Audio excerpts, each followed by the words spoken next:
Here we are, Port Richmond, right here. This is my old grade school, Nativity BVM, and that was my first grade classroom back in like 1984, maybe 1985, I forget. It was sometime in December. I was going to be in the nativity play right here in that room. Miss Marshall, she was my first grade teacher, and we're practicing for the nativity. The birth of Jesus play, the manger, the big manger scene. I was going to be a shepherd. I was sitting in the front row of these seats, and then there was another row of seats, and there was 3 rows of seats. Front row, shepherds were sitting there. Second row was Joseph, my friend Louis Trappler. He played Jesus's stepfather. Is that what we cut? Is that what you? I mean, what I'm going to go this way. Thank you. I've never really thought about what Joseph was, because I mean, if God's the father of Jesus, doesn't that make Joseph the stepfather, or is he? Right? Oh, I never really thought about that till right now. That's okay. Anyway, Louis Trappler threw up all over my back one day while we were practicing the nativity play. My mom, we lived about 2 blocks that way. My mom walked to the classroom, dropped off a change of clothes for me, and then walked to the hospital and gave birth to my baby brother. All within the time span of like 4 hours. I don't know why I'm telling you that story. Whenever I see that in that corner, I always think about Louis Trappler. Did I say here we are? I did. Anyway, it's Monday. And this is Philadelphia. Dude, this is straight unedited because we're just going to talk. It's a talk and walk. My good buddy, Adam the Woo, he does these from time to time. He'll just get in his golf cart and he'll just talk to you. Talk and walks, he calls them. I'm just doing a talk and walk real quick. I got to get out and walk. I haven't walked. Don't mind the hair. I don't know what's going on. It's fabulous, but it's not goofy. I've been a little under the weather the last few days. Feeling a little bit better today. I'm going to take a prescription and get myself all fixed up.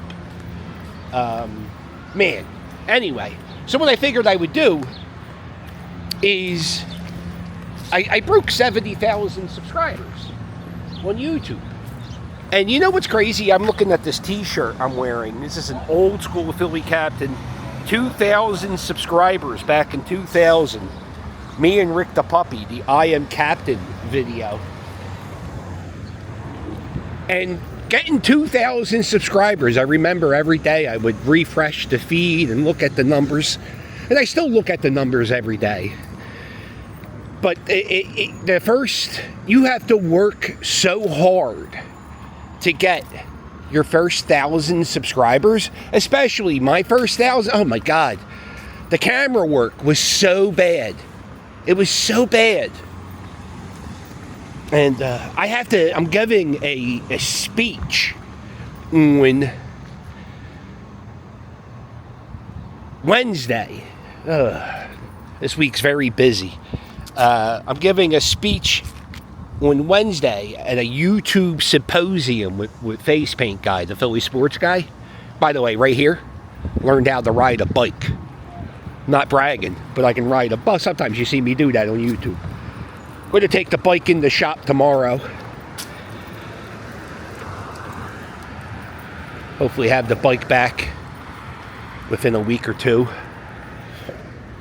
So, what I figured I'd do, because a lot of people were new to not a lot of people were new. I mean, percentage-wise, most people have been around for a while.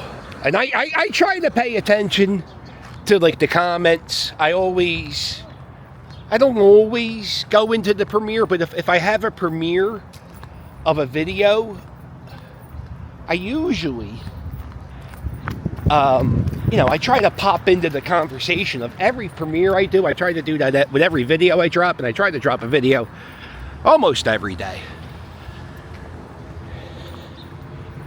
So anyway, I got to give this speech on Wednesday, and I'm gonna. Unfortunately for Face Paint Guy, I'm gonna use his event as a guinea pig.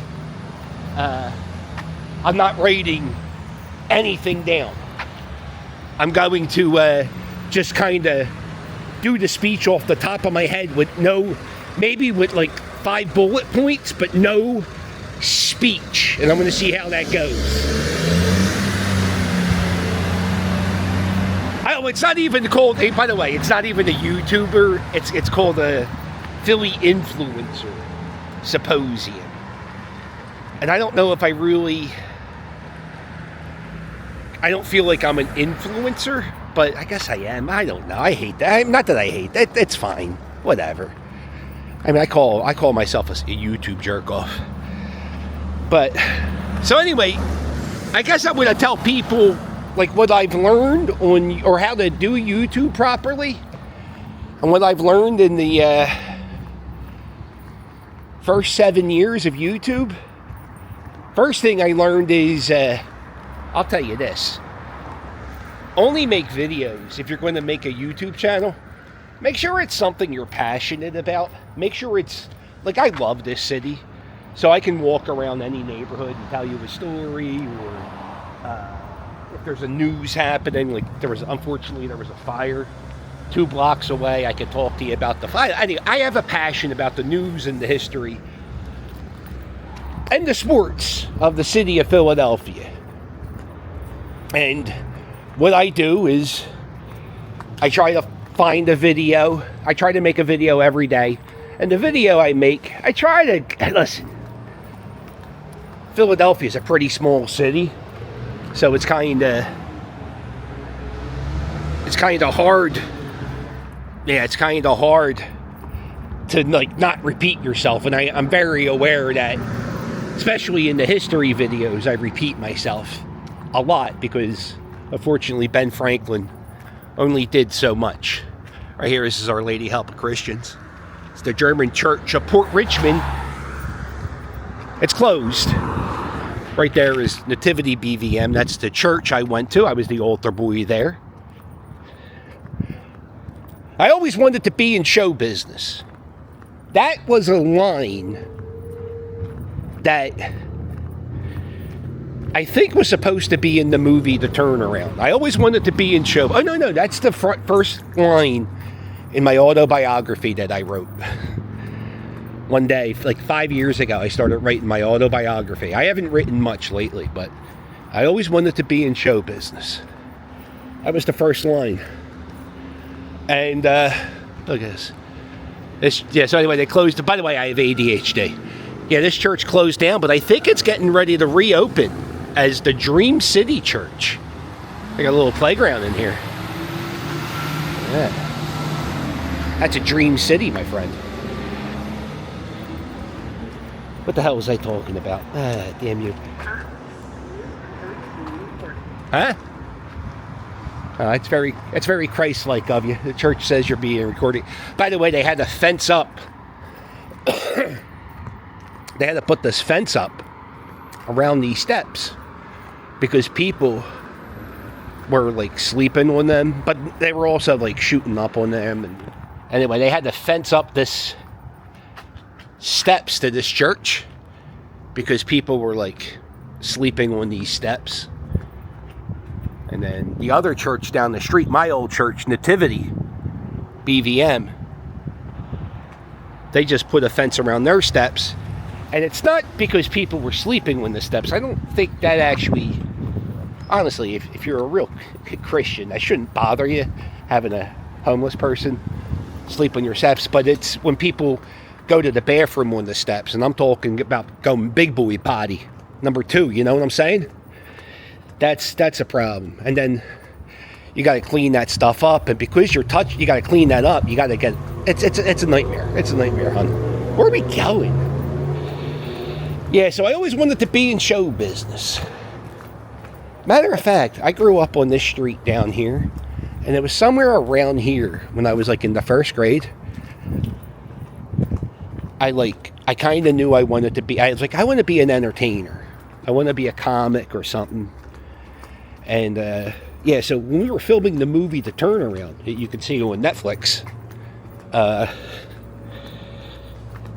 one of the lines that one director kept like asking me about was, why did I always want to be in show business?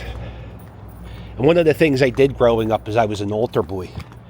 And the reason why I was an altar boy, quite honestly, is because I found church to be horrifically boring.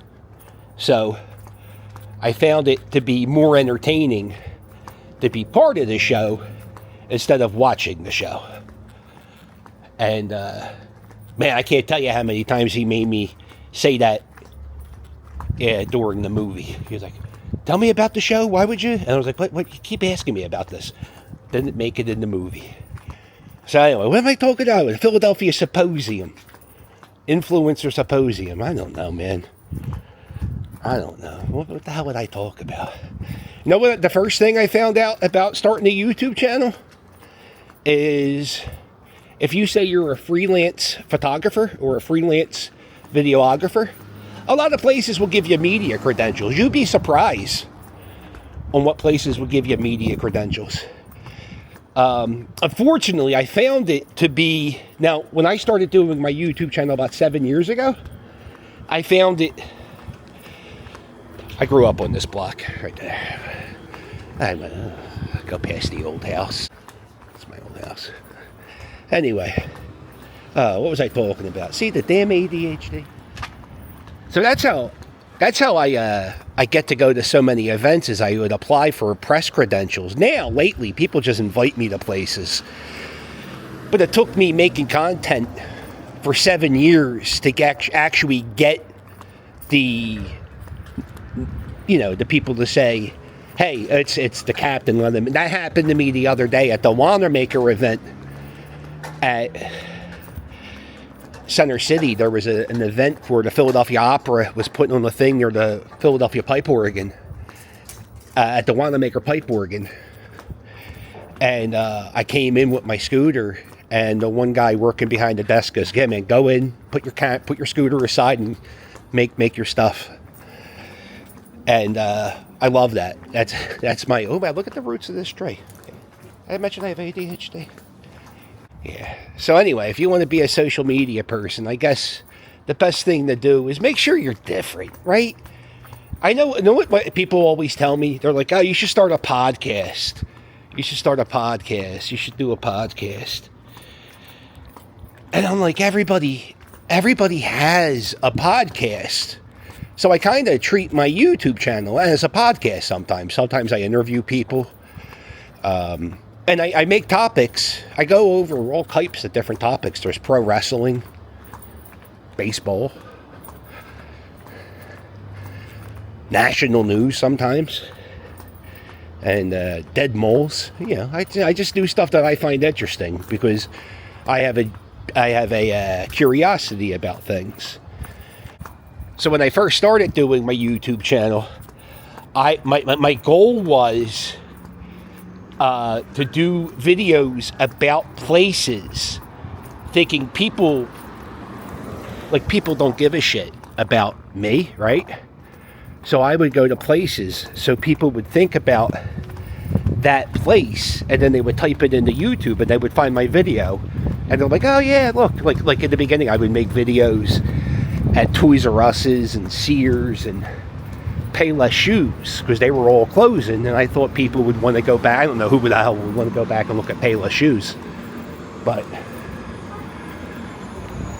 it's there if you want to go look at it. The Payless Shoes at Port Richmond, the Payless Shoes at the Franklin Mills Mall. It's Philadelphia history.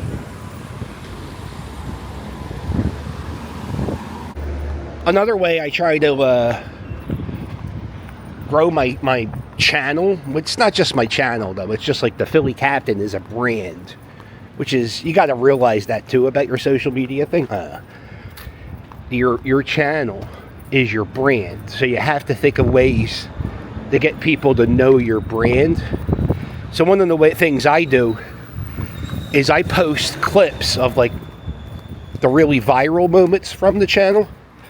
I post them on like Instagram, Facebook, and Twitter. I'm not doing TikTok. I used to do TikTok, but it's every other day they're getting rid of it. And I don't care. I just don't care. It doesn't pay anything. So I just avoid TikTok. One of the very first news stories I did on my YouTube channel was a opening of the boardwalk at behind the art museum, and I stood in front of the photographers, and they all yelled at me. And then I realized, oh, you can't stand in front of the photographers. I didn't go to journalism school. Let's go. So that's what I do. I just don't get in anybody's way. That's what I try to do. I just try to stay out of the way. One of the coolest things I got to do because of this YouTube channel was to kind of be a sports reporter, and I got to document the Philadelphia Wings. I've been following them around for like 3 or 4 seasons, and I really love going to the lacrosse games because, you know, the games are fun. It's a very easy game to follow. There's not really many rules. And the fans are absolutely incredible. I love the Philadelphia Wings fans. And I love that they allow me to go and document them. And I get to go in the locker rooms during interviews and ask questions, and I kind of, doing that, I learned how to do like sports media. I've covered NASCAR. I covered, what else have I covered? Football. No, college football. Have I did college football? Lacrosse. The Flyers invited me out to a few things. I love it. And so that's kind of what I see myself as. Like I'm kind of like a gonzo reporter. Oh, it feels good to walk. I haven't walked in a while. I feel like Grandpa Joe from, what the hell is that? Willy Wonka? What an incredible lazy fuck that guy is. Right? All he had to do, poor Willy Wonka's, not Willy Wonka, what the hell is it? Charlie. Poor Charlie's mom. She's out there working day and night. Meanwhile, he's laying in bed like a lazy lump.